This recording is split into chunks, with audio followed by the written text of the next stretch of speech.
Muito bem. Tudo certo, gente? Segundo tempo. Vamos encará-lo? Então, a gente estava falando do Tribunal de Contas da União e os requisitos para ser ministro do Tribunal de Contas. A nacionalidade brasileira, mais de 35 e menos de 66, idoneidade moral, reputação ilibada e os notórios conhecimentos jurídicos, contábeis, mais de 10 anos. Me perguntaram aí no intervalo, mas e a idoneidade moral? É um requisito? É. O que é idoneidade moral? Veja, é um critério altamente subjetivo. Né?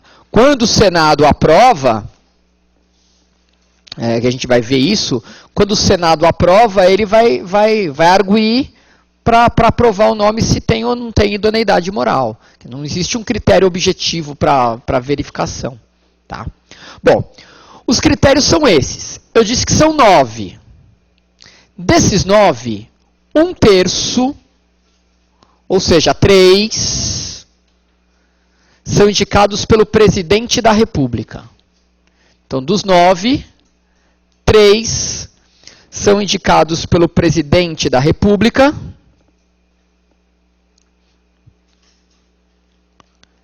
e aprovados pelo Senado.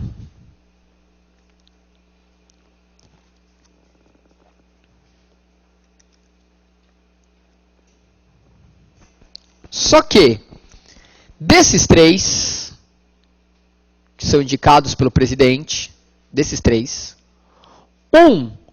obrigatoriamente tem que ser auditor do Tribunal de Contas da União. Dessas 3 vagas que cabe ao presidente, tem que ser auditor do Tribunal de Contas da União. Ok? Segundo, tem que ser membro do Ministério Público do TCU, do Tribunal de Contas da União. Então, das 3 vagas que é do presidente, uma obrigatoriamente tem que ser de auditor do TCU, outra tem que ser de membro do Ministério Público do TCU,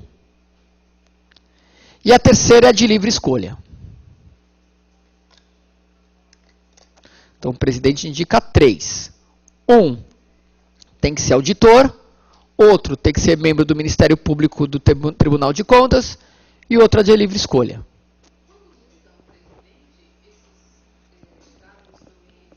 Esses cargos não têm, como ministro do TCU, são cargos igual dos ministros do Supremo, igual dos ministros do STJ. Eles são até aposentadoria, ou morte, tá? Esses cargos não tem prazo determinado, não. Assim, vai ficar 2 anos, não tem mandato. Usando a palavra-chave, não tem mandato. Tá? E as outras 6 vagas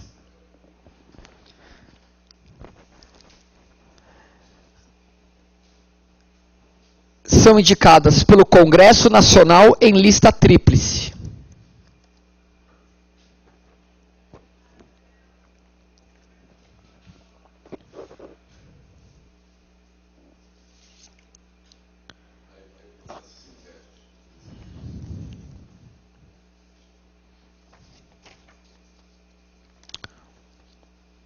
Muito bem.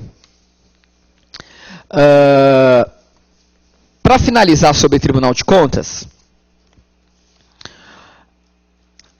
a Constituição de 88 proibiu a criação de novos tribunais de contas municipais. A Constituição de 88 proibiu a criação de novos TCMs, Tribunais de Contas Municipais.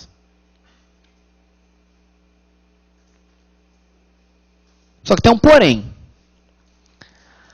Aquele município que em outubro de 88, data da publicação da Constituição, 5 de outubro de 88, aquele município que tinha Tribunal de Contas Municipal à época, permanece com ele.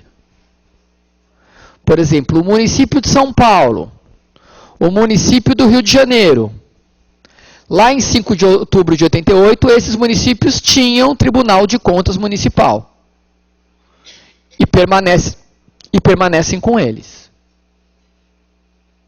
Aqueles municípios que não tinham Tribunal de Contas Municipal, a partir de 88, estão proibidos de criá-los. Então, um exemplo. Eu moro em São Bernardo do Campo, aqui pertinho de São Paulo. Eu moro em São Bernardo. Como carne, abro porta e falo no celular, lá de São Bernardo.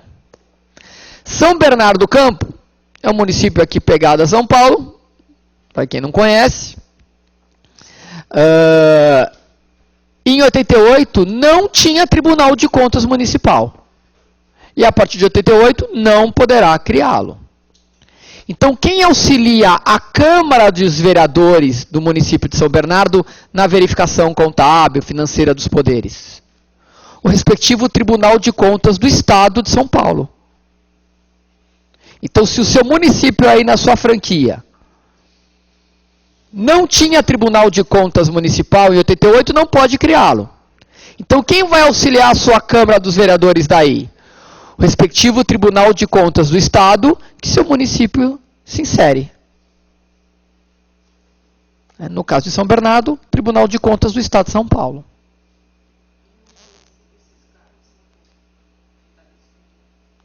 No município, você diz os tribunais de contas municipais? Também. Também tem seus cargos. Por exemplo, o Tribunal de Contas do Estado são 7 conselheiros. A título de exemplo.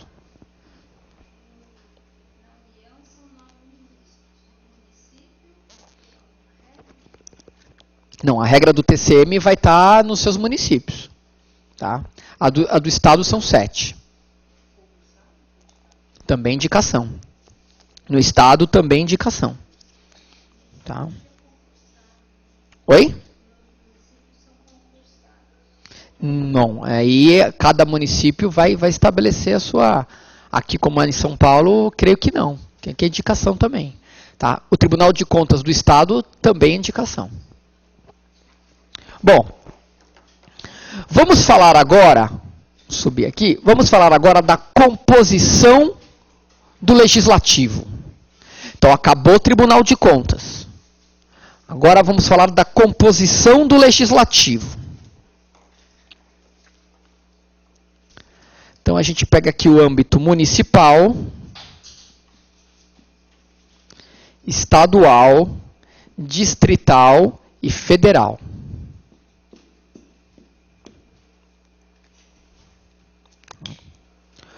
No âmbito municipal, o nosso legislativo é a Câmara dos Vereadores.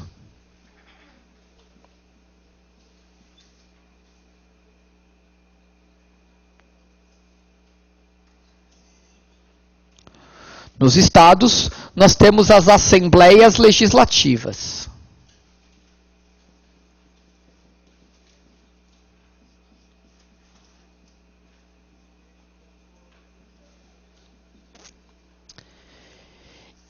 E no Distrito Federal?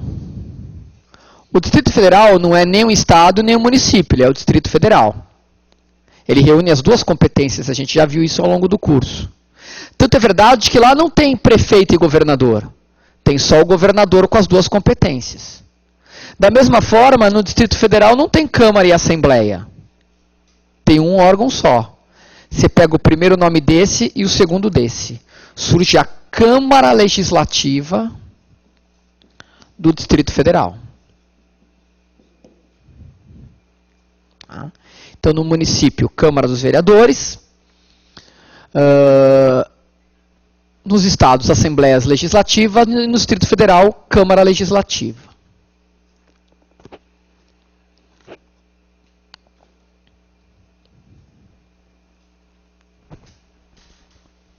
Ok? Bom, e no âmbito federal? No âmbito federal, nós temos o Congresso Nacional.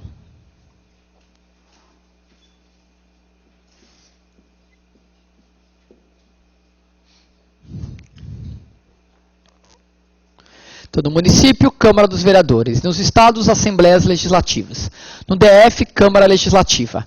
E no âmbito federal, nós temos o Congresso Nacional.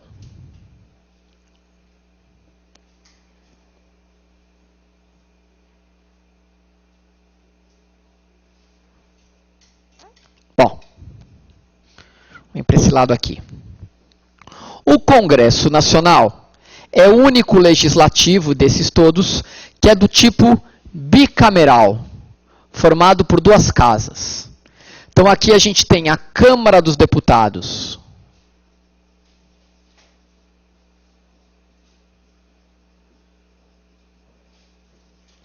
representando o povo, e o Senado Federal, representando os estados. Câmara representando o povo, Senado representando os estados.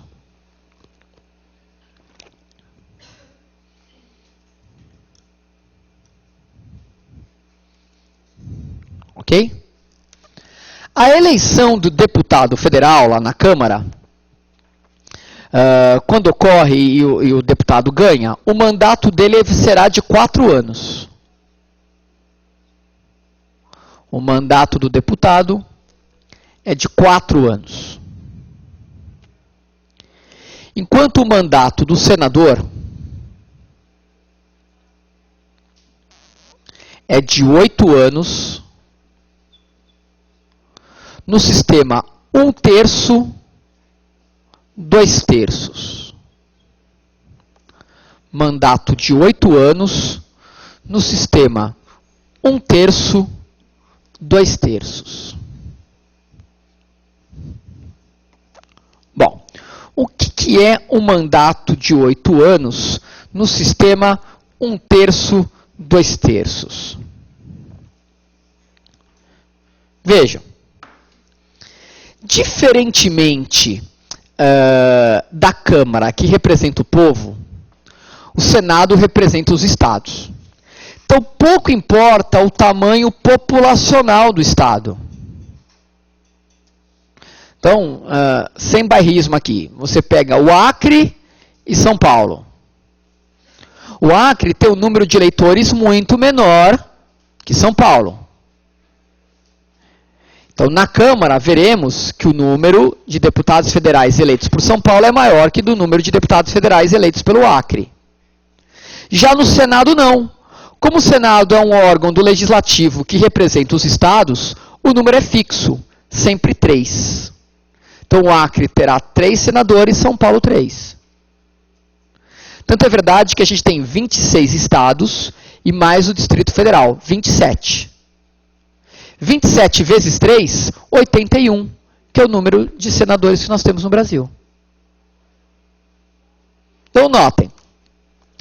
Eu vou usar nomes de políticos, senadores, aqui de São Paulo.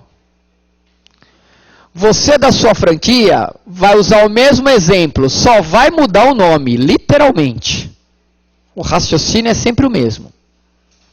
Então, nós aqui de São Paulo, e vocês aí dos seus estados, em 2006, fomos às urnas para escolher um senador das 3 vagas que nosso estado tem direito. E aqui em São Paulo elegemos o Eduardo Suplicy, em 2006, para um mandato de 8 anos. Então, o mandato do Suplicy só termina depois da Copa. 2014, 8 anos. Ok? Bom, quando chegou o ano de 2010, o Suplicy ainda tinha 4 anos de mandato. Então, a vaga dele estava garantida. Então, nós voltamos às urnas para escolher os outros 2 senadores das 3 vagas que o nosso estado tem direito. E aqui em São Paulo elegemos a Marta Suplicy e o Aloysio Nunes. Esses 2 senadores eleitos em 2010 terão mandato de 8 anos. Então, o mandato deles só vai terminar em 2018. Que beleza? Tudo bem? Bom, quando chegar em 2014... a vaga desses 2 de 2010 estão garantidas, porque eles ainda vão ter mais 4 anos de mandato. Mas vai ter terminado desse de 2006. Então, vamos eleger 1 de 3. Ou seja, muito embora cada senador isoladamente considerado tenha um mandato de 8 anos, de 4 em 4 anos a gente muda essa composição. Na proporção 1/3, 2/3, 1/3, 2/3. 1 de 3, 2 de 3, 1 de 3, 2 de 3, alternadamente. Então, está aí o mandato de 8 anos na proporção 1/3, 2/3, 1/3, 2/3, 1/3, 2/3.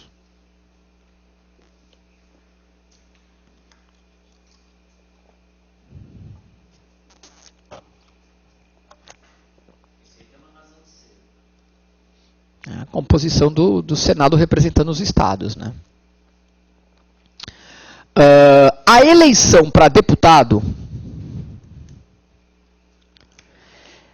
é uma eleição do tipo proporcional.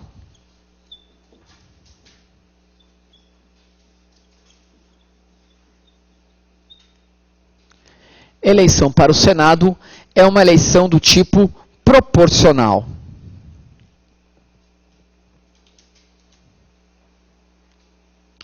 E o que a gente quer dizer com uma eleição do tipo proporcional? Porque como a Câmara é um órgão colegiado do povo, aonde eu tiver um contingente eleitoral maior, eu vou ter um maior número de deputados. Como a gente falou aqui, usamos o exemplo do Acre e São Paulo. Então, proporcionalmente, o número de deputados federais eleitos por São Paulo é maior que o número de deputados federais eleitos pelo Acre. Embora não seja uma proporção a ferro e fogo. É porque se você usasse uma regra de 3, pura e simples, dividisse o número de votos de eleitores pelas 513 vagas, né, se pegar estados muito grandes de população, São Paulo, Minas, Rio, Bahia, né, somaria esses 4, 5 estados e daria quase 400 deputados. Né. Então não é uma proporção matemática certinha. Porque até um ano antes da eleição, nenhum estado pode ter mais do que 70 e menos do que 8 deputados federais. Então, um estado muito pequeno tem que ter no mínimo 8. O estado muito grande, no máximo 70. Mas não deixa de ser uma certa proporção. Um estado ter 70 deputados e o outro apenas 8. É uma proporção. Já o Senado, como é uma representação do Estado, o número é sempre fixo, 3. Número de senadores pelo Acre, 3. E por São Paulo, 3. É sempre fixo, 3. Então, a eleição aqui não é no sistema proporcional. A eleição aqui é uma eleição do tipo majoritária.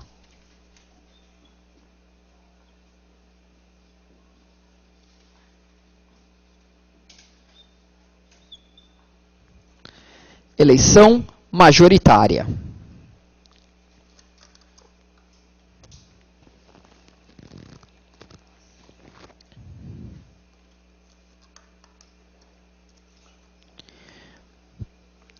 Que outra eleição que vocês conhecem que é do sistema majoritário?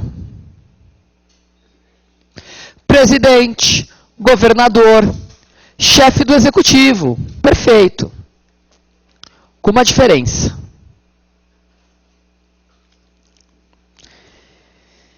Se eu sou candidato a presidente da República, se eu sou candidato a governador do meu estado, eu fui o mais votado, mas eu não tive metade mais um dos votos válidos, o que eu tenho que disputar? Segundo turno, com o segundo colocado. Porque no segundo turno, em que eu só tenho 2 candidatos, fatalmente um dos 2 terá metade mais um dos votos válidos. Então, para me eleger chefe do executivo, eu vou precisar de metade mais um dos votos válidos. Veremos que exceto municípios com menos de 200 mil eleitores, mas tudo bem. Agora, sou candidato ao Senado do meu estado. Ao Senado. Fui o mais votado na eleição para Senado do meu estado.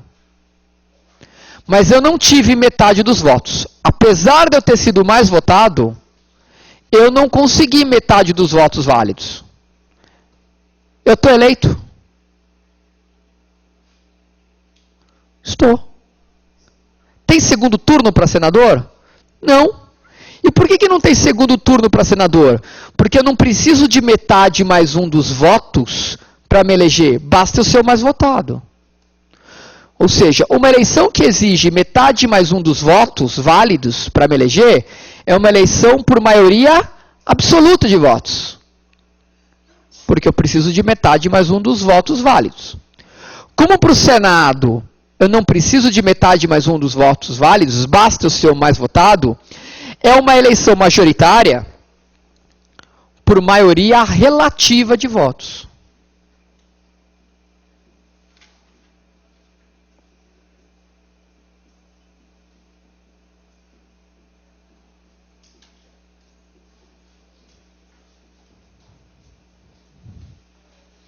Por maioria relativa de votos. Até aqui tudo bem?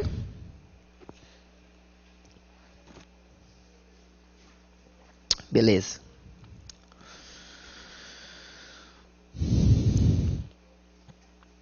Outra questão interessante.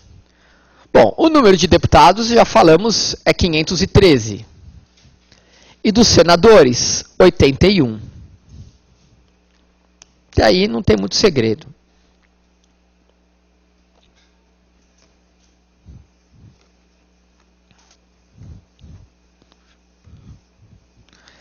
Já quando a gente pensa no município, quantos vereadores tem em cada município? Nós temos uma proporção que está lá no artigo 29.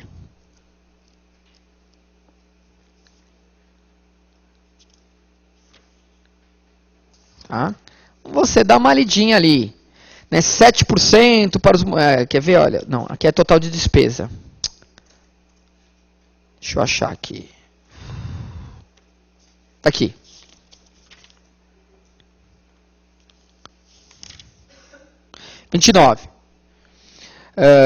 Para a composição das câmaras será observado o seguinte limite máximo.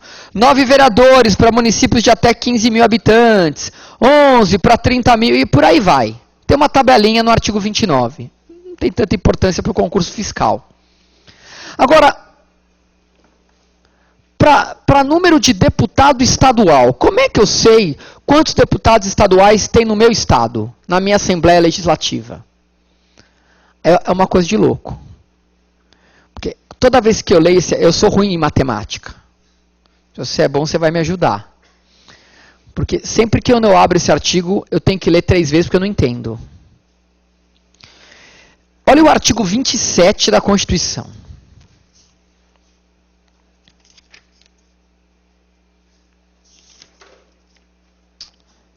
Ele diz assim: o número de deputados estaduais corresponderá ao triplo da representação do Estado na Câmara dos Deputados. Então, tudo bem. Então, a ideia aqui. O meu Estado tem 8 deputados federais. Vezes 3... vai dar 24 deputados estaduais. Até aí, até eu sei fazer, hein? 9 deputados federais vezes 3, eu vou ter 27 deputados estaduais. Não, o meu estado tem 10 deputados federais vezes 3, 30 deputados estaduais. Não, o meu estado tem 12 deputados federais. 12 vezes 3, 36 deputados estaduais. Até aí tudo bem. Porque ele está dizendo aqui, o número de deputados estaduais corresponderá ao triplo da representação do Estado na Câmara dos Deputados. Legal? Até aqui tudo bem. Aí ele vem, atingindo o número de 36... Então, até o 12 aqui, 12 deputados federais, é só multiplicar por 3. Legal? Atingindo o número de 36, ou seja, se passar de 36, exemplo, se fosse 13, 13 vezes 3, daria o quê? 39. Não posso usar essa regra, porque passou de 36. Porque ele diz, e, atingindo o número de 36, será acrescido de tanto quantos forem os deputados federais acima de 12. Então a fórmula seria o seguinte, eu pego o número de deputados federais, somo 36 e subtraio 12. Você pega o número de deputados federais e soma 24. Mais fácil. Então, por exemplo,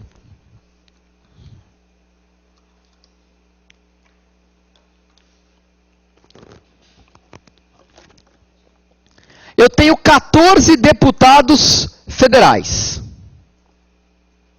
14 mais 24 vai dar 38.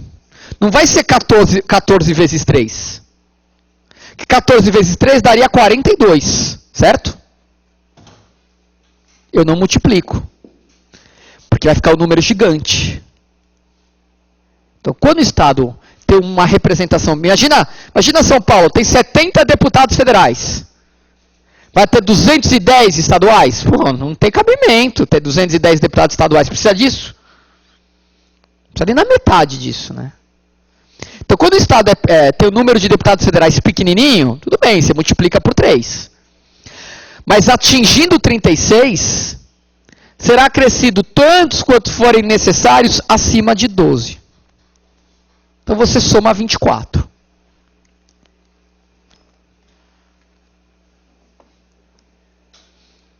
Tudo bem? Não? Tudo bem? Tudo bem? É a fórmula matemática que eles encontraram para não ficar um número absurdo extenso, né? Quer dizer, você pega 70 deputados, você pega 70 mais 24, dá 94 no estado de São Paulo. Se fosse multiplicar, ia dar 210. Diminuiu mais que pela metade. Ainda bem, já tá bom. É nosso dinheiro, né?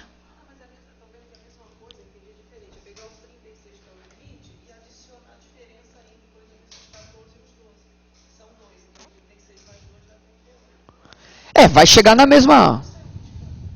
Oi? Saiu do 36 menos 12. 24. Tudo bem? Legal. Bom, agora a gente vai falar de um assunto extremamente polêmico. Estatuto dos Congressistas. Dentro do Legislativo. Ainda dentro do Legislativo. Nós vamos estudar agora o tema, dentro do Legislativo, Estatuto dos Congressistas. Estatuto dos Congressistas. Gente, o que é o Estatuto dos Congressistas? É o regime jurídico dos parlamentares. Estatuto dos Congressistas é o regime jurídico dos parlamentares.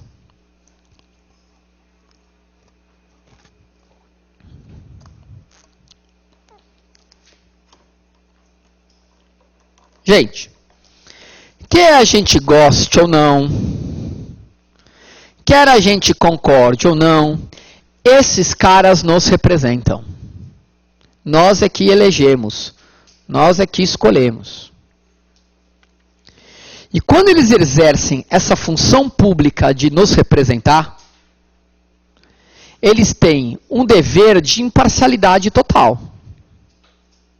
Então eles têm que atuar de peito aberto, sem pressão e sem pensar em nome próprio. Então, em nome dessa situação especial, por serem representantes do povo, Esses parlamentares, eles têm um regime jurídico diferente dos nossos simples mortais. Tá? Que está compreendido em 3 artigos da Constituição. Então, esse Estatuto dos Congressistas, basicamente, é o estudo de 3 artigos.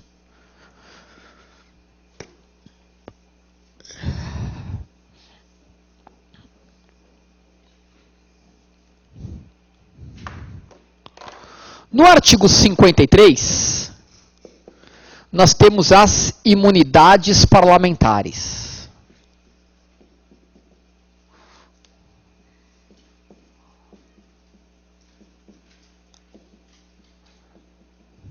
Imunidades parlamentares. No artigo 54, nós temos as vedações parlamentares.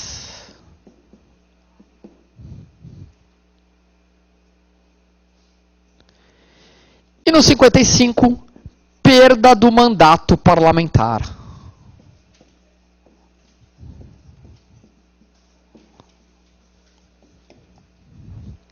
Então, 3 artigos seguidinhos.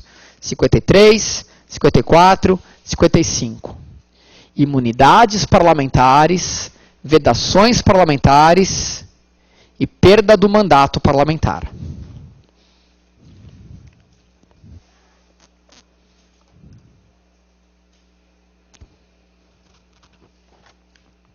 Aliás, quando a gente chegar nesse artigo 55, a gente vai estudar uma polêmica que está rolando hoje. Rolou ontem, vai rolar. Hoje não, porque não tem sessão do Supremo, mas a semana que vem vai estourar. Que a gente vai estudar aqui. Que está estourando a polêmica agora que terminou a dosimetria da pena, né, do processo do mensalão. Né? Alguns deputados foram condenados pelo Supremo lá no processo do mensalão, na ação penal. Eles perdem o processo, eles perdem o mandato com essa condenação criminal automaticamente ou não? E a gente vai ter que ver isso. O voto do Joaquim Barbosa foi que, sim, decidiu o Supremo automaticamente, perde o mandato. Já o voto do Lewandowski foi que não. Quem decide pela perda do mandato não é o Supremo julga o crime. Quem decide pela perda do mandato é a Câmara dos Deputados. É o Senado Federal. Então, quando a gente chegar nesse artigo 55, a gente vai ver a tese de um e de outro. E o Supremo vai ter que decidir isso aqui. Nas próximas semanas, nos próximos dias. Então, é um assunto que está aí em voga, está aí na crista da onda, como diria o outro. Legal? Bom, vamos começar então com as imunidades parlamentares. Então, em nome desse dever de imparcialidade, quais são os privilégios, quais são as imunidades que os parlamentares vão ter no exercício do seu mandato? Então, a primeira imunidade que está no caput do artigo 53 é chamada de imunidade material. Imunidade material.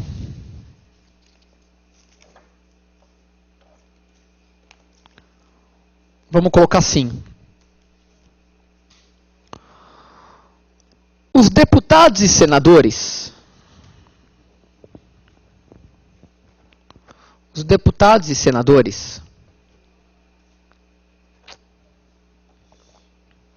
são invioláveis. São invioláveis. Os deputados e senadores são invioláveis. Civil e penalmente, são invioláveis. Civil e penalmente,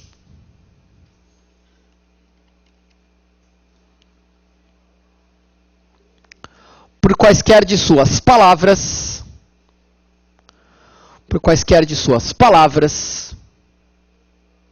opiniões e votos.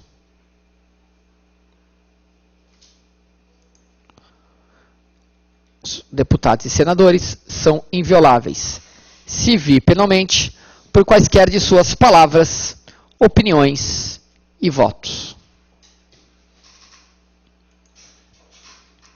Qual é a ideia aqui? A ideia é que, digamos que eu estou com uma denúncia, eu sou deputado, eu tenho uma denúncia muito séria para fazer. Estou indo ao plenário denunciar um esquema de corrupção gravíssimo. No meio do caminho, eu sou interrompido por um lobista que diz para mim, olha, estou com a informação que você vai fazer uma burrada aí. Se você vir com esse papo e jogar aí a notícia, eu vou te processar criminalmente por denunciação caluniosa. Eu vou entrar com uma ação civil por dano moral. O que poderia acontecer com esse deputado? Opa, deixa eu ficar na minha, deixa eu ficar quieto aqui. Não. Ele não pode ser processado nem civil, nem criminalmente pelas palavras que profere, pelos votos que dá, pelas opiniões que tem.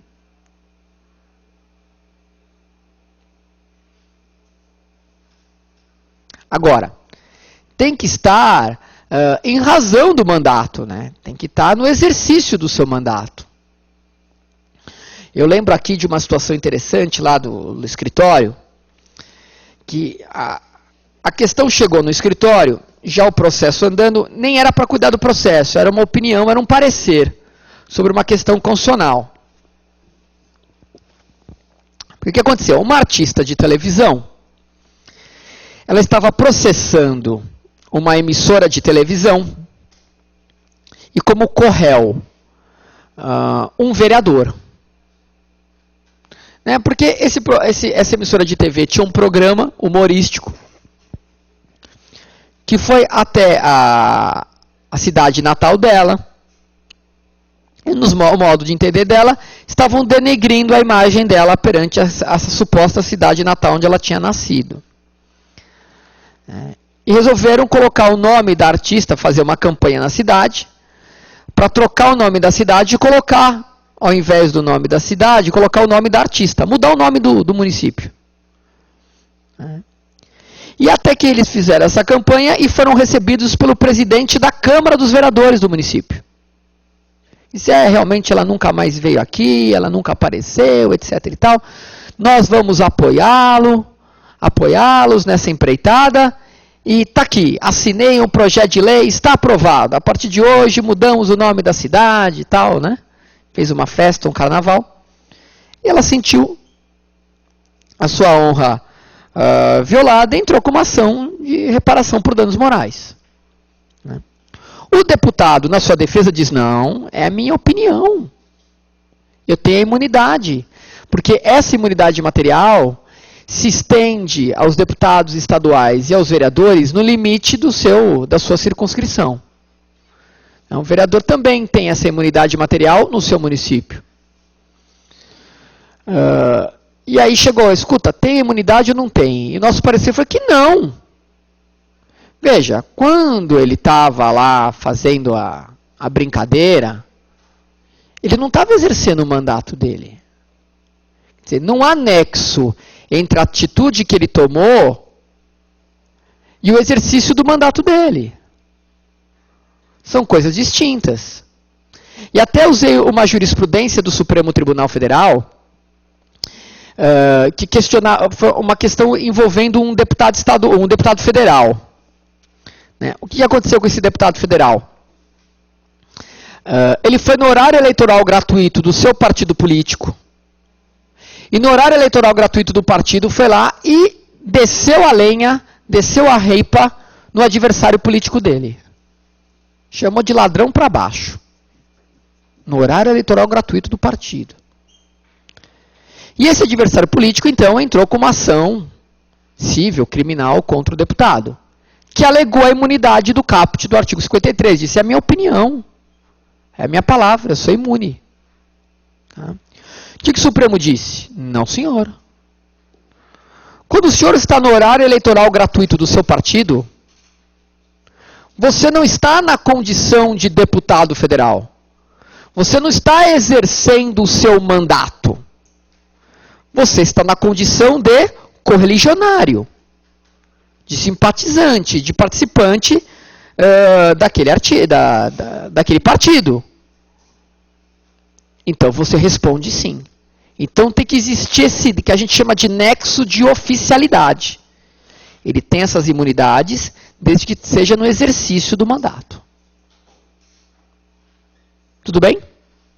Segunda imunidade é a chamada imunidade formal.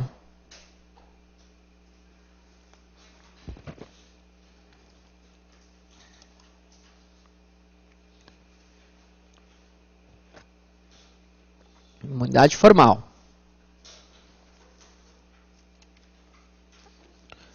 Vamos colocar aí. Os deputados e senadores. Os deputados e senadores.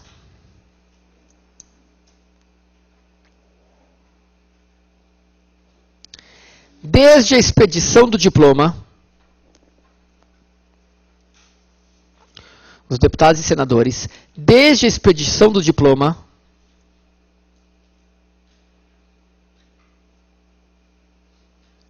serão julgados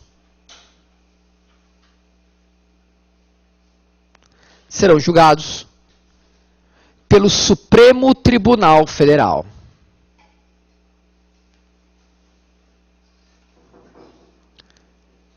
Pelo Supremo Tribunal Federal. Aí está o famoso foro privilegiado. Então, eu estou respondendo um processo na primeira instância. Um processo qualquer. Me candidatei a deputado. Ganhei, o processo é para o Supremo. Então, os processos do Paulo Maluf estão tudo no Supremo. Porque desde a expedição do diploma, os deputados e senadores têm que ser julgados lá, no Supremo Tribunal Federal. Agora vocês estão entendendo por que alguns caras fazem questão de sair candidato e tal.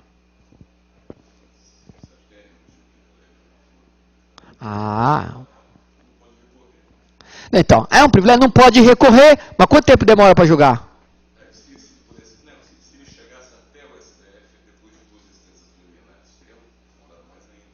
Aí que tá, mas qual é a jogada dos caras que eu já vi acontecer?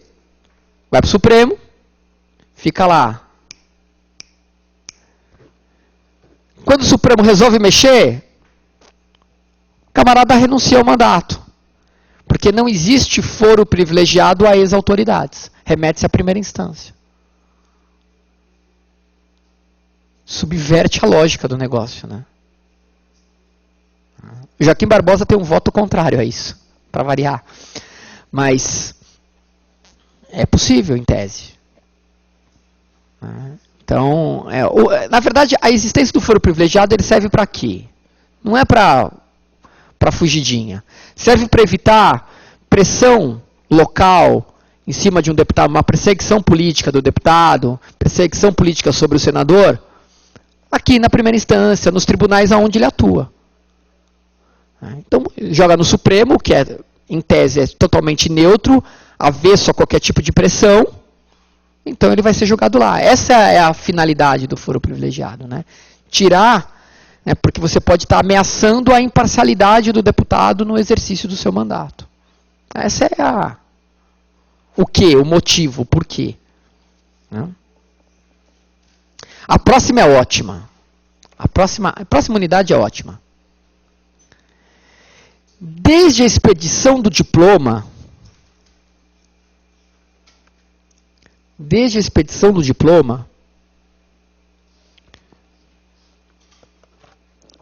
os membros do Congresso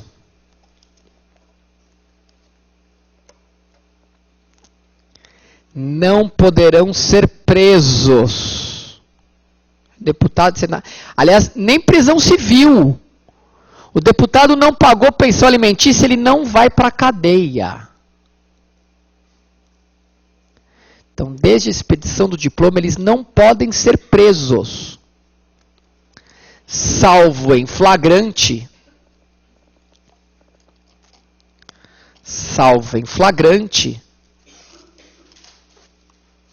de crime inafiançável.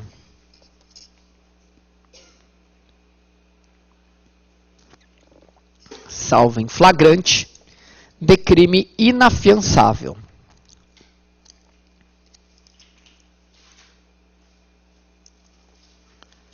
Neste caso,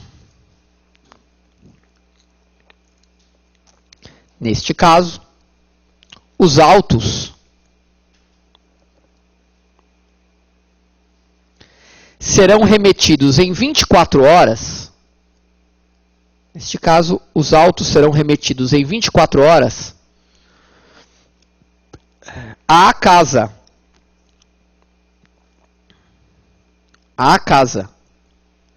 Que por maioria de seus membros,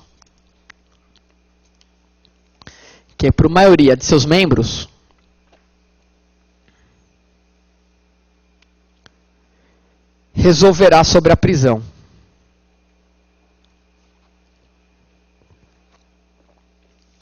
Que por maioria de seus membros resolverá sobre a prisão.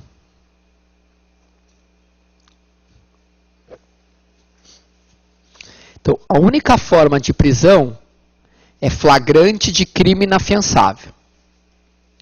Vamos imaginar a seguinte situação. Porque se não fosse assim, né, o deputado ia estar vendendo cocaína por aí. Não, aí, pego em flagrante, tchau para você. Agora, vamos imaginar a seguinte situação. O deputado federal foi preso em flagrante por crime inafiançável. Ele vai responder um processo crime. Aonde ele vai responder esse processo? No Supremo Tribunal Federal. O processo crime vai correr lá. Agora, o auto da prisão em flagrante, não processo criminal. O processo criminal ele vai responder no Supremo. Mas a prisão em flagrante não será decidida pelo Supremo. A decisão se ele permanece ou não preso não é do Supremo. É da casa que ele pertence. É da Câmara. É do Senado. Isso não tem a ver com o fato do pessoal do mensalão? Isso tem a ver apenas com a prisão em flagrante. No caso do mensalão, eu perguntei, mas no mensalão não houve prisão em flagrante. Tá? Eu cito um exemplo, aí um abraço a vocês cariocas aí do estado do Rio de Janeiro, que envolvia aquele deputado estadual Álvaro Lins.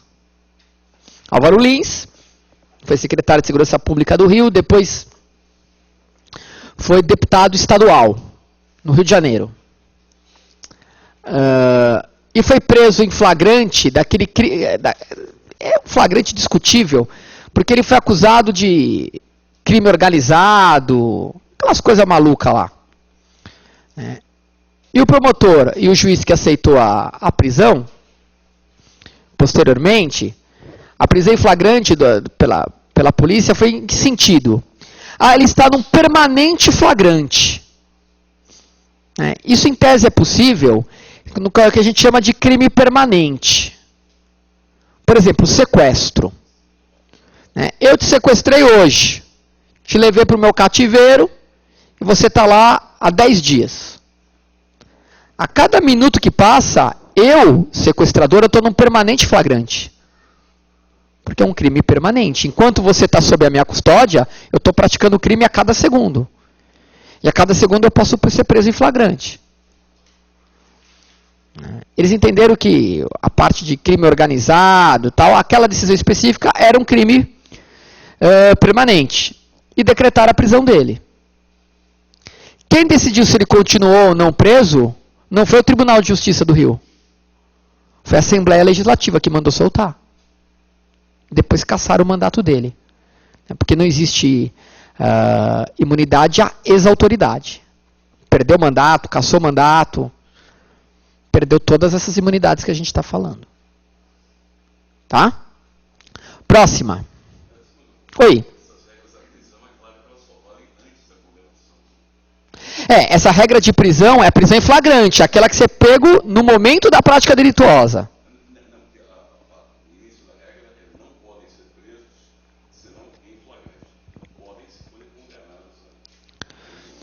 Não, se eles forem... Aí que tá. Aí é um problema sério. Ele falou assim, poxa, então não pode ser preso salvo em flagrante. Mas e a condenação criminal transitada em julgado? Nesse caso de deputados envolvidos no mensalão. Eu vou ter uma sentença criminal transitada em julgado. Eles não podem ser presos? Bom, primeiro é o seguinte. A gente vai ver aqui que conforme o artigo 55, inciso 6, a condenação criminal transitada em julgado é uma das causas de perda do mandato. Então, se a condenação criminal transitada em julgado é uma das causas de perda do mandato, ele perde todas as imunidades. Certo? Então, não é por causa desse artigo que a gente está estudando, e sim do artigo 55, inciso 6. A grande questão é o seguinte, o mesmo artigo 55, inciso 6, que diz que a perda do mandato o mesmo artigo 55, inciso 6, que diz que a condenação criminal transitada em julgado é causa de perda do mandato, é o mesmo artigo 55 que no seu parágrafo 2º diz que neste caso a perda será decidida pela Câmara por voto secreto e maioria absoluta.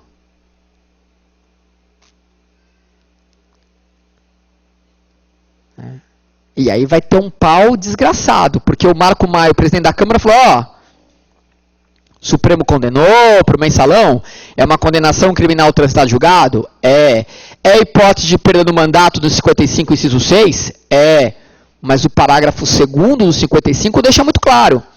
Não quero entrar agora nesse assunto, mas olha o que ele diz, 55, parágrafo 2º. Em vários casos, mas enfim, no caso de condenação criminal transitada em julgado, a perda do mandato será decidida pela Câmara ou pelo Senado por voto secreto e maioria absoluta, mediante provocação da respectiva mesa diretora ou de partido político com representação no Congresso, assegurada ampla defesa. Ou seja, não é porque eu tenho a condenação que automaticamente se perde o mandato. É o que se extrai da leitura do 55, parágrafo 2º. Agora, o Joaquim Barbosa já tem uma outra opinião. O Marco Aurélio parece que também tem outra opinião. Quer ver? Olha só. Deixa eu ver aqui. Saiu ontem isso.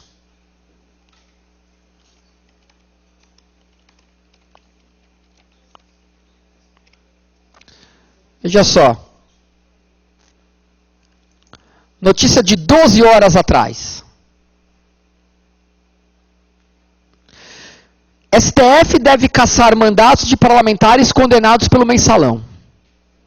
Além de Joaquim Barbosa, outros ministros sugeriram que o cargo será cassado automaticamente. Terminou empatado em 1-1, nessa quinta-feira, a votação do Supremo sobre a perda do mandato de 3 parlamentares condenados no mensalão. O ministro Joaquim Barbosa, presidente do Supremo e relator do processo, defendeu que os deputados percam o mandato quando for concluído o julgamento. O revisor, Ricardo Lewandowski, discordou. Para ele, a Corte deve apenas enviar à Câmara dos Deputados comunicado informando que os 3 foram condenados em processo criminal. Nesse caso, caberia à Casa dar a palavra final, que é o 55, parágrafo 2º. O voto dos outros 7 ministros serão colhidos na próxima segunda-feira. Estão em jogo os destinos João Paulo Cunha, condenado a 9 anos, 4 meses de prisão, Valdemar Costa Neto, 7 anos e 10 meses, Pedro Henri, 7 anos e 2 meses. Durante os votos de Joaquim Barbosa e de Lewandowski, outros ministros se manifestaram sobre a polêmica. Gilmar Mendes, Celso de Mello, Luiz Fux e Marco Aurélio deram a entender que acompanharão o relator. Ou seja, seria configurada a maioria, já que 9 ministros tomarão a decisão. César Peluso, que se aposentou em setembro, deixou o voto sobre o assunto em relação a João Paulo, também na mesma linha do relator, que é automático. Relator e revisor concordam ao menos com a perda do mandato de José Borba, ex-deputado e hoje prefeito. Por quê? Porque essas imunidades que a gente está tratando é de deputado e senador, não tem nada a ver com o prefeito. Para Joaquim Lewandowski, a perda do mandato do prefeito não depende de declaração do legislativo local. Claro, porque ele não tem imunidade parlamentar.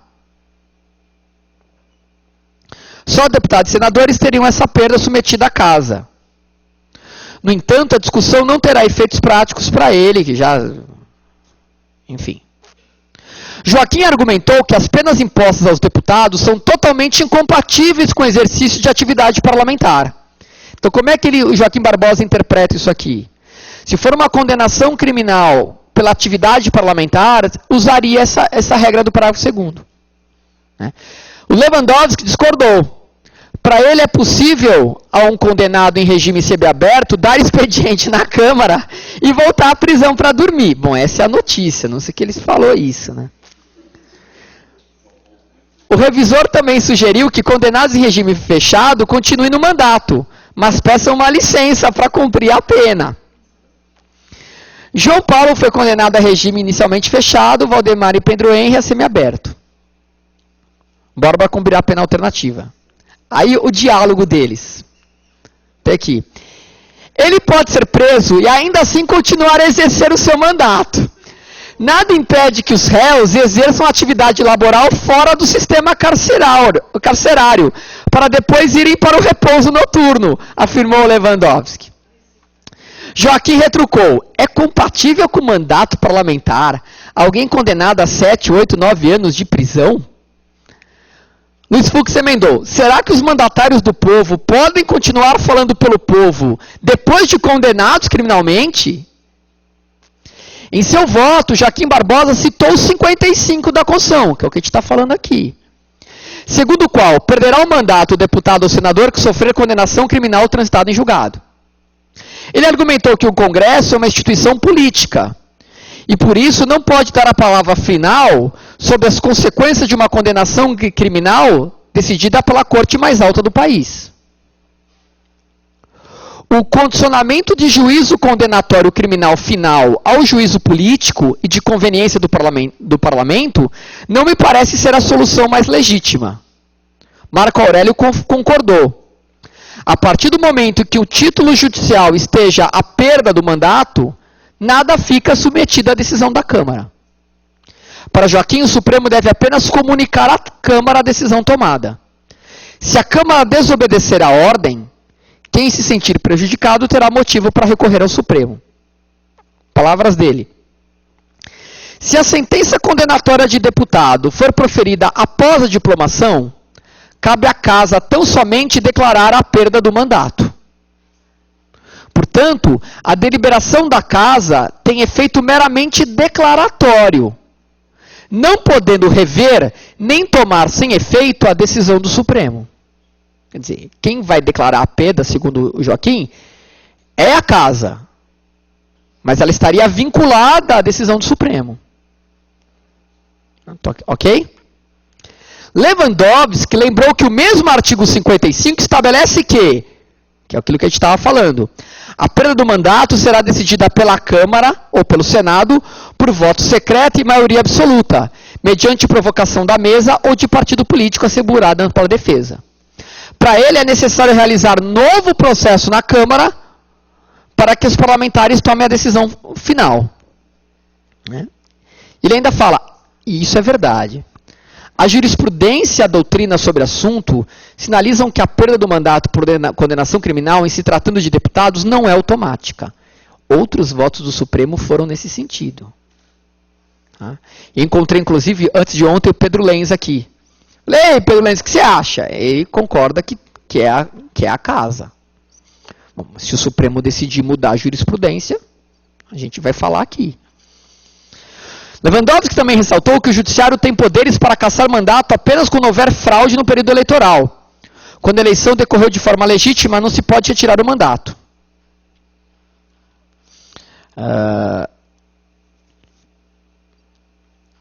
Aí vem...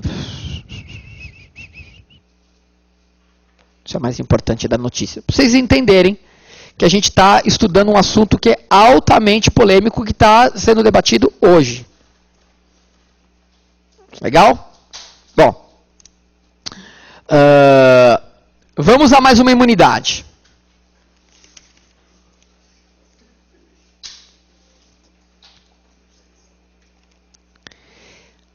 Recebida a denúncia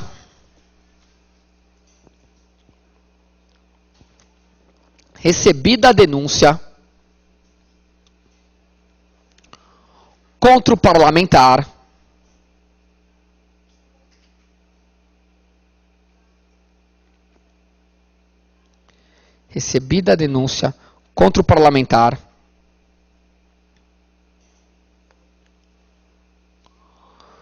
por crime ocorrido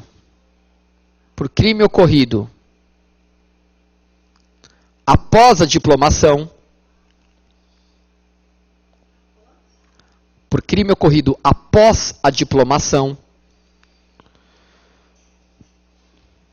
o Supremo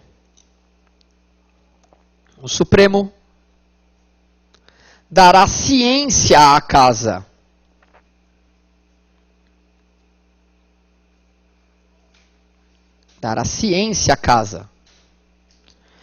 que por iniciativa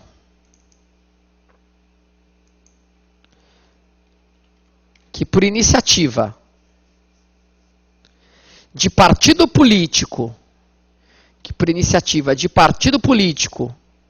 nela representado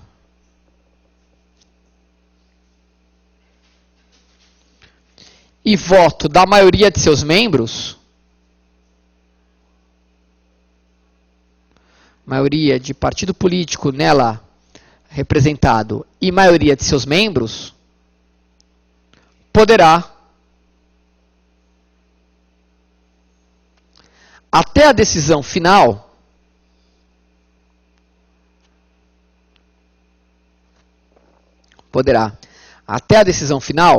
sustar o andamento da ação.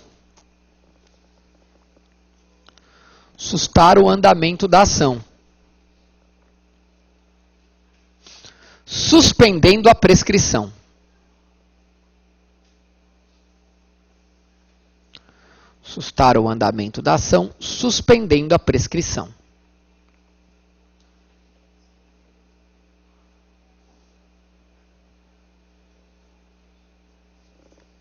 Vejam só. Até antes da emenda constitucional 35, a coisa era mais grave. Por quê? Antes da emenda 35, para o Supremo processar um deputado ou um senador, o Supremo precisava da autorização da Casa. Sem autorização da Câmara ou sem autorização do Senado, o Supremo não podia processar um deputado ou um senador. Então, na prática, o que acontecia? Eu dizia assim: eu não autorizo o processo contra os seus, você não autoriza os processos contra os meus, e o Supremo não processa deputado nenhum.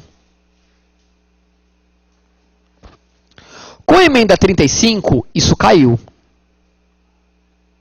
Hoje o Supremo não precisa de autorização de ninguém para processar um deputado, para processar um senador. Está aí o mensalão que não me deixa mentir. Tem deputado lá, a gente acabou de ver a notícia, 2 deputados sendo condenados ali, respondendo o processo, e o Supremo não precisou da autorização da Câmara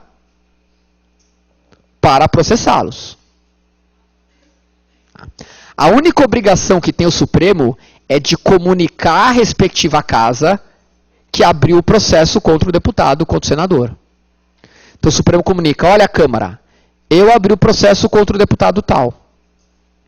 Olha, Senado, eu abri o processo contra o senador tal. Bom, após essa comunicação, um partido político com representação nessa casa pode entrar com pedido de paralisação desse processo no Supremo, enquanto durar o mandato. Quer dizer, o processo vai ficar suspenso no Supremo. Então, o partido político entra com esse pedido e a casa, por maioria de votos, pode determinar o sobrestamento, a suspensão, pode determinar a suspensão deste processo no Supremo Tribunal Federal. Mas para de correr a prescrição também.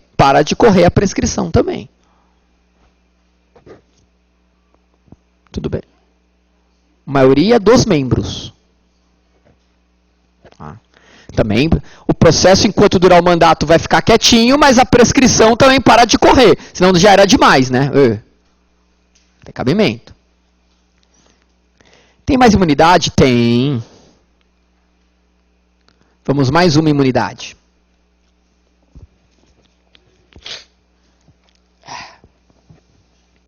Vamos colocar assim. Os parlamentares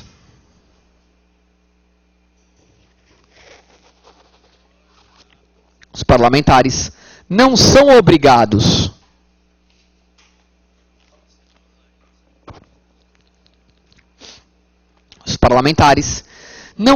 obrigados a testemunhar.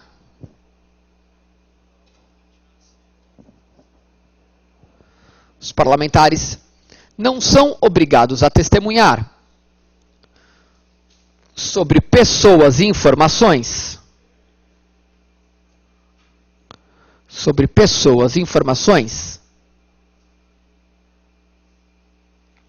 recebidas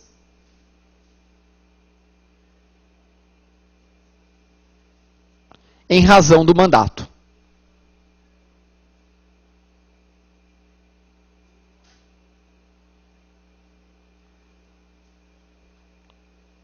Qual é a ideia aqui?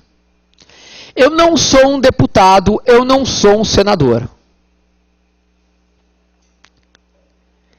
Então, eu não tenho aquela imunidade material de não ser processado civil criminalmente por minhas palavras, opiniões e votos. Eu não tenho foro privilegiado no Supremo. Eu posso ser preso fora do flagrante. No flagrante, quem decide sobre a minha prisão não são os meus amigos, é um juiz de direito. O meu processo não pode ser suspenso. Eu não tenho nenhuma dessas imunidades. Só que eu estou com uma denúncia muito séria na mão. Então o que eu faço? Eu procuro o meu deputado e falo, ó, meu amigo, você tem as costas quentes, você tem todas essas imunidades. Manda ver. E ele vai lá e joga no ventilador a denúncia. E é instaurada uma CPI para apurar aquela denúncia. Intimam o deputado como testemunha. Quem é que te deu essa informação? Como é que chegou até você? Se ele fosse obrigado a abrir o jogo, de nada adiantaria essas imunidades. Então ele não é obrigado a testemunhar sobre as pessoas, sobre essas informações que ele recebeu em razão do exercício do seu mandato. Tudo bem? E a última imunidade.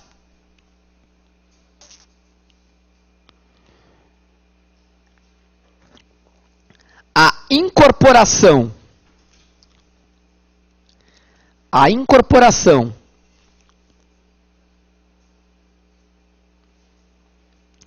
de parlamentar. A incorporação de parlamentar às Forças Armadas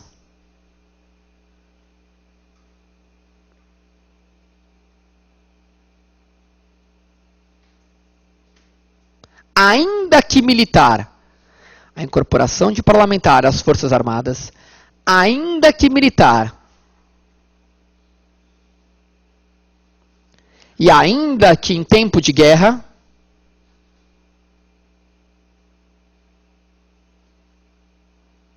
ainda que militar e em tempo de guerra, dependerá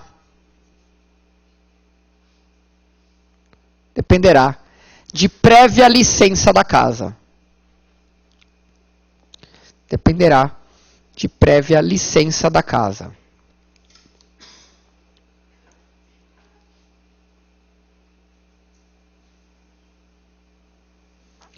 Então, qual é a ideia aqui? O Brasil entrou em guerra contra a Bolívia, contra o Paraguai. É o máximo que dá para aguentar, né? Passou disso, já lascou. Aí o deputado fala, eu vou derramar o sangue pela minha pátria. Eu vou para o fronte da batalha. Não, o senhor não vai. Mesmo que ele seja militar, o senhor não vai. Ou o senhor pede uma autorização da casa, ou renuncia ao seu mandato. Porque, reitero, não existe imunidade para ex-autoridades. E por que isso? Porque a gente tem que preservar durante a guerra a soberania, a cabeça pensante. A gente tem que preservar a presidência, a Câmara, o Senado, as instituições, o Congresso. Deixa a molecada com 18, 19, 20 anos tomando tiro. Os deputados a gente preserva. É uma questão de soberania, uma questão de assegurar a soberania das instituições no tempo de guerra. Se todos os deputados forem para a guerra e morrerem, como é que faz? Vão estourar rojão? Não, não é assim que funciona. E isso vai variar de país para país. No nosso país é assim. Mas por que assim? Pela questão histórica e tal. Mas cada país é de um jeito. Uma vez eu tive a oportunidade de ir num simpósio de direito constitucional em Israel. Estive lá num simpósio de direito constitucional. Uma ideia meio de maluco, fui.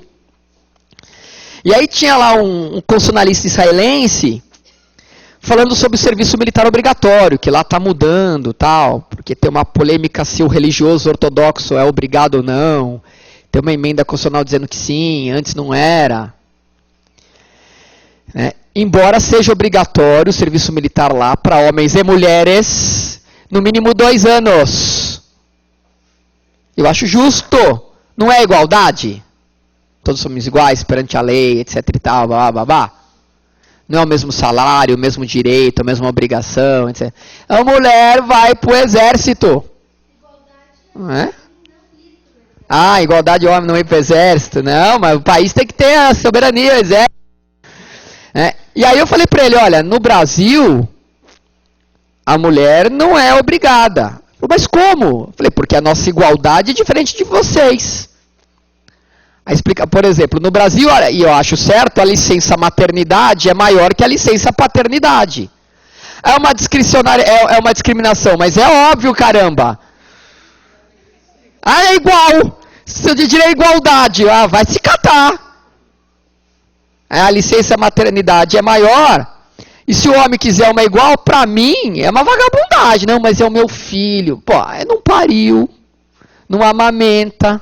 Depois do trabalho, você fica com o seu filhinho bonitinho. Vai lá, você vai curtir o resto da vida, teu filho. Não, cá entre nós, tem que ser maior. Então, eu falei pra ele, no Brasil é assim. O entendimento é que o homem é que deve ir ao exército.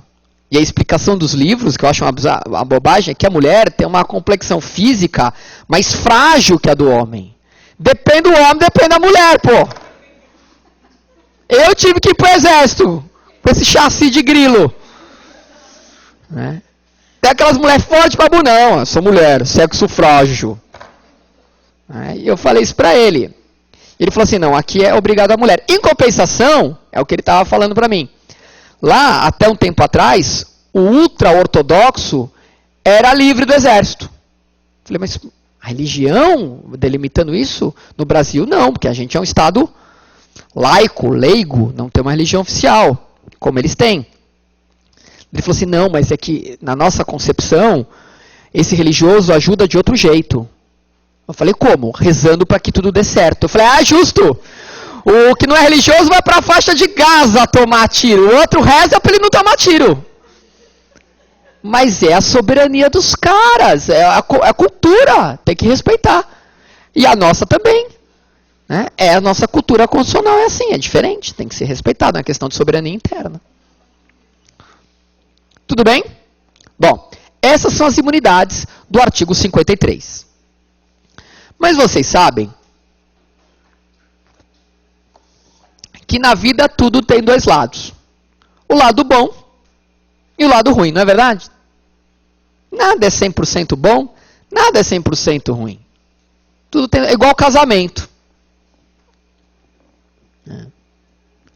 Casamento não tem lado ruim? Tem.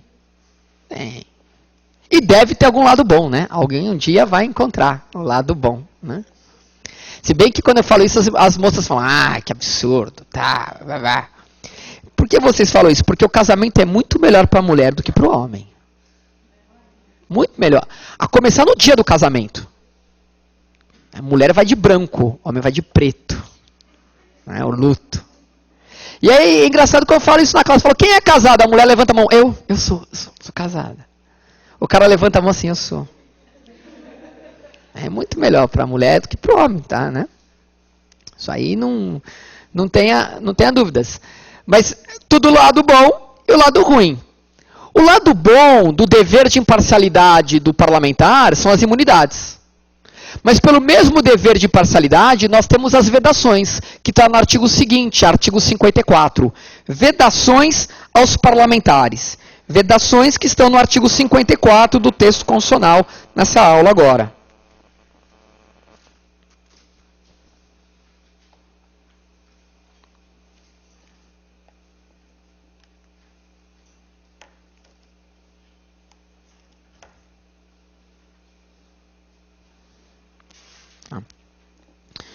Só deixa anotado, eu não vou tratar muito além do que está aqui, eu acho que é um artigo mais autoexplicativo, não tem grandes dificuldades. Vejam só, os deputados e senadores não poderão, desde a expedição do diploma, firmar ou manter contrato com a administração pública, lógico.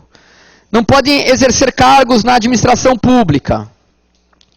Não podem ser proprietários ou diretores de empresas que gozam de participação, dinheiro público. Não podem ocupar cargos nessas empresas, patrocinar causas em que sejam interessadas essas empresas. Não pode ser titular de mais de um cargo ou mandato eletivo. É autoexplicativo, é só ler.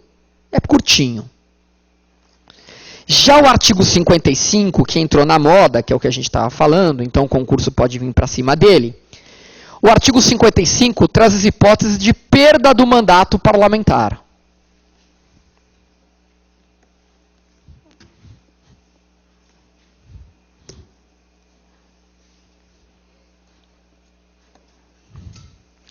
Então, no 55, nós temos a perda do mandato. São 6 incisos, logo 6 hipóteses.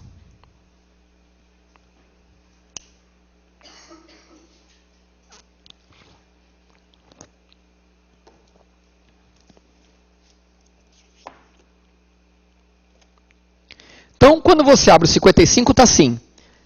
Perderá o mandato o deputado ou senador. Inciso 1. Que descumprir as vedações do artigo 54. Então, a primeira hipótese de perda do 55 é o descumprimento do 54.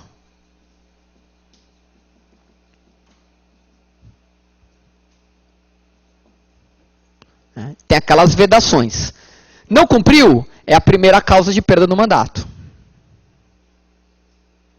Ok? A segunda. A famosa também. Perderá o mandato o deputado ou senador. Está no inciso 2.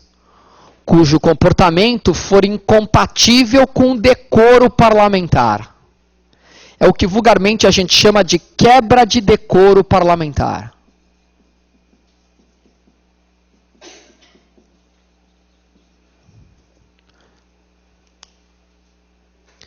E é muito engraçado, porque você escuta por aí, o fulano vai ser cassado por quebra de decoro, falta de decoro parlamentar, vai perder o mandato por quebra de decoro. Você escuta isso no rádio, no jornal, lê na revista, na internet. Mas afinal, o que é esse negócio que todo mundo fala? O que é um comportamento que viola o decoro? O mesmo artigo 55, no seu parágrafo 1º, define.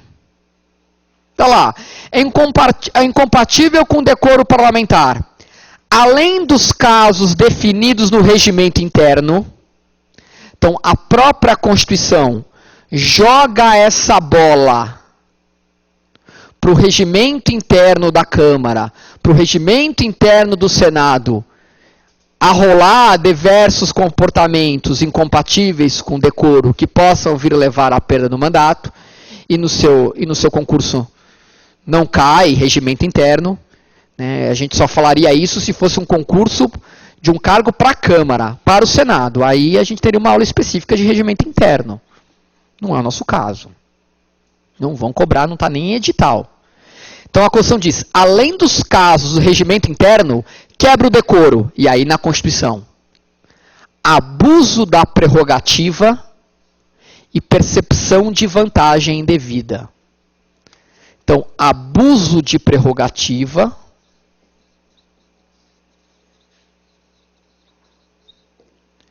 e percepção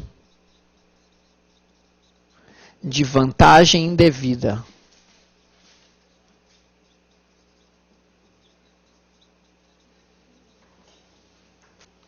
Abuso de prerrogativa e percepção de vantagem indevida.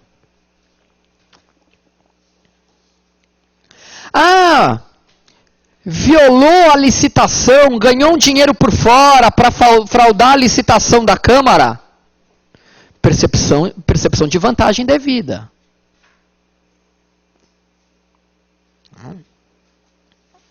Quebra de decoro. Mandou violar o painel do Senado, porque era presidente do Senado, para saber quem votou em quem? Abuso de prerrogativa. Quebra de decoro, hipótese de perda de mandato, no inciso 2. Ok? A do inciso 3 é genial. A do inciso 3 é sensacional. Eu vou ler, depois te ponho. A do 3 é ótima. Perderá o mandato o deputado ou senador que deixar de comparecer em cada sessão legislativa, lembra que é um ano? Que deixar de comparecer em cada sessão legislativa a terça parte das sessões ordinárias da Casa. Deixar de comparecer em cada sessão legislativa a terça parte das sessões ordinárias da Casa. Salvo licença, omissão autorizada. Salvo licença, omissão autorizada. Então, qual é a jogada aqui? Uma sessão legislativa é um período de um ano de funcionamento, que vai de 2 de fevereiro a 17 de julho, 1º de agosto a 22 de dezembro. A gente viu isso várias vezes. Ou seja, já tiramos metade de julho e janeiro todo. Não conta. Sessões ordinárias, então a convocação extraordinária não conta. Sessão ordinária não tem nem as segundas e nem as sextas-feiras. Então eu já tirei metade de julho, eu tirei janeiro todo, eu tirei todas as segundas-feiras do ano, eu tirei todas as sextas-feiras do ano. Tem uma licença médica? Ou foi viajar numa missão autorizada? Também não conto. No ano, o cara ainda pode faltar a 1/3 dessas sessões. 3 essa semana. Se ele faltar a 1/3 num ano, ele perde o mandato. É igual na faculdade, né? Você tem lá o limite de faltas. Se passar, você toma pau. Não é assim? Eles também têm limite de falta. Aí zera, hein? Outro ano zera. Porque é no mesmo ano que ele não pode faltar 1/3. Tá? Então, para quem quiser colocar, eu não vou colocar inteira aqui, está lá no 55.3, mas é a falta, né? Faltar a 1/3 das sessões ordinárias na mesma sessão legislativa.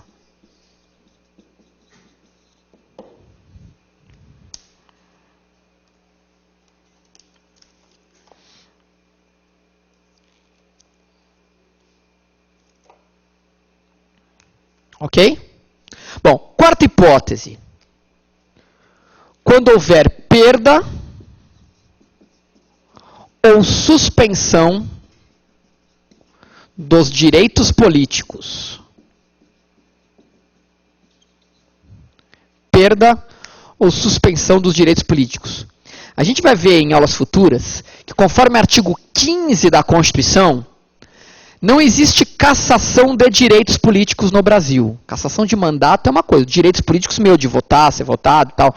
Não existe cassação de direitos políticos. O que existe são hipóteses de perda e suspensão que estão arroladas no artigo 15. Então, perdeu ou teve suspenso seus direitos políticos, perda de mandato. Ok? A quinta hipótese. Quando decretado pela Justiça Eleitoral.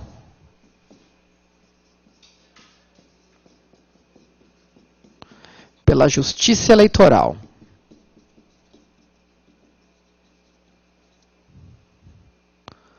Quando decretado. Então, aqueles processos eleitorais de compra de voto, abuso de poder econômico na eleição, pode chegar à perda do mandato. E a última, que é a polêmica, condenação criminal transitada em julgado.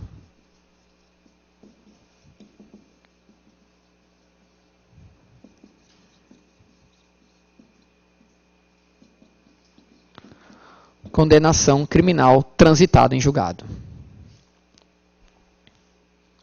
São as 6 hipóteses. Ok? Descumprimento do 54, quebra de decoro, falta 1/3 das sessões ordinárias na sessão legislativa, perda ou suspensão de direitos políticos, quando decretado pela Justiça Eleitoral, condenação criminal transitada em julgado. Legal? A gente volta a falar sobre isso na aula que vem. Até a próxima, gente.